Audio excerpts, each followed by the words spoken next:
21শে ফেব্রুয়ারিতে বইমেলায় ছিল উপচে পড়া ভিড়। লেখক, পাঠক, দর্শনার্থীদের পদচারণায় কানায় কানায় পূর্ণ হয়ে যায় সোহরাওয়ার্দী উদ্যান। বইমেলা থেকে ফিরে জানাচ্ছেন ইফতেখার উদ্দিন। মহান শহীদ দিবস আর আন্তর্জাতিক মাতৃভাষা দিবস উপলক্ষে বইমেলার গেট খুলে যায় সকাল 7টায়। দুপুরের পর মেলা প্রাঙ্গণ ভরে ওঠে দর্শনার্থীদের পদচারণায়। দেশের সামগ্রিক যুদ্ধ, মুক্তিযুদ্ধ, স্বাস্থ্য ব্যবস্থা, ভাষা, তারপরে আশা আনন্দ সবকিছু নিয়েই আমি লিখেছি মেঘ বৃষ্টি রোদ।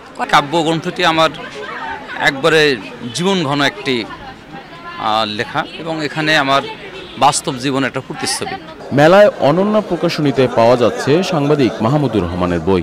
বাংলাদেশের যারা পলিটিক্যাল সায়েন্স কিংবা আইআর এবং হিস্ট্রি এই তিনটে সাবজেক্টের যারা ছাত্রছাত্রী তাদের জন্য এটা একটা রেফারেন্স বই হতে পারে।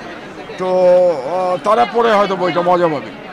বইটা যদিও খুব সিরিয়াস, তো আমি চেষ্টা করেছি গল্পের মতো করে বর্ণনা করতে। মাথা নত না করার শপথে মাতৃভাষায় বই প্রকাশ করতে পেরে আনন্দিত নতুন লেখকরা। প্রত্যাশা যখন আমি পূরণে ব্যর্থ হয় তখনই বিতৃষ্ণা বাসা বাঁধে। আর সেখানে আমার প্রয়াস যে আমি বিতৃষ্ণা জীবনে, মানুষের জীবনে একটা খণ্ডচিত্র ফুটায় তুলতে চেষ্টা করেছি। সমাজের যে বিভিন্ন অসঙ্গতি, অন্যায়, অবিচার এবং এর সঙ্গে আশার আলো, এগুলোকে কবিতার আকারে তুলে ধরেছে। গ্রন্থ উন্মোচন মঞ্চে উন্মোচিত হয়েছে বিভিন্ন বইয়ের মোড়ক। সায়েন্টিফিক ব্যাকগ্রাউন্ড থেকে প্রত্যেকটি তথ্য দেওয়া আছে বইটিতে। তো আশা করি ক্রিকেটাররা এই বইটাকে ফলো করলে এবং সেই অনুযায়ী কাজ করতে পারলে তারা খুব ভালোভাবে তাদের স্কিলটা ডেভেলপ করতে পারে। এই অস্থিরতা দূর হয়ে আমাদের সমাজে যেন স্থিতিশীলতা আসে এবং আমাদের ভবিষ্যৎ প্রজন্মরা যেন বইমুখী হয়।